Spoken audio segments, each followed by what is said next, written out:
Hi there, welcome to Caroline's Craft Adventures.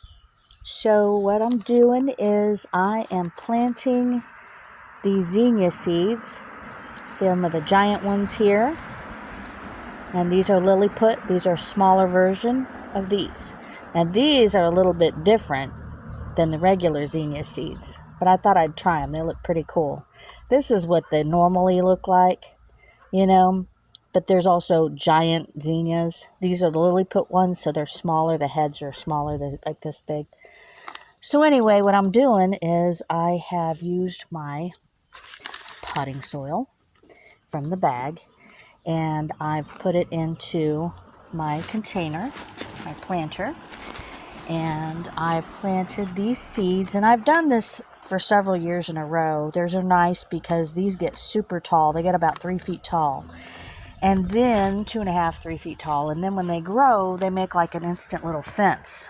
It's like a living garden fence.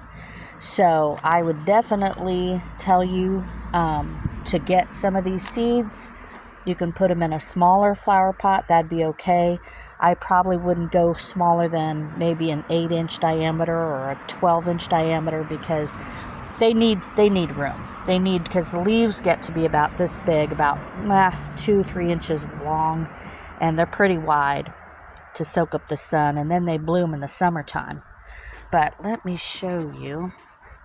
Here's some other ones that I've got. These are more lilliput mixed colors. This is early bird ones. These are the only ones I could find. But this is how big they get. They're huge. They get to be, some of them are massive. They're really big, like 4 inches across. They're huge. But I'm just putting these in these flower pots for now because I do this every year. And then they just get super tall and make a little living fence, and it's hard to see through them. So it's just a nice little added accent to your patio, okay? So and when you plant them, you want to plant them just underneath the surface, okay? And something I've kind of fashioned is this. This will go on top of there, and usually I'll get like a little hooky thing. I have some wire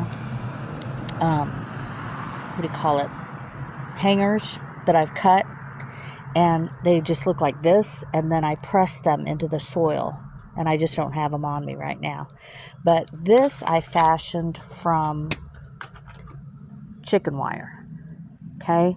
And all I did is I just made it the same size. This is reused from last year. And I just place it on top like that. Place one of those little holders in the middle. And then it keeps the birds and stuff from pecking and getting too interested in this freshly dug up soil, because they do like to do that. And those seeds are really, really close underneath. They're only like 1/2 inch under there because you can't plant them too deep. These seeds don't like to be too deep underneath the fresh soil, okay? But this helps keep the little varmints away from eating all your hard work. And you just leave this. You leave this in there. I kind of just smush it in there, and then I get another little, and see this like little pointy ends? They don't like that. So it keeps the squirrels and the birds and anything else that happens into your yard from digging up all your seeds and your hard work.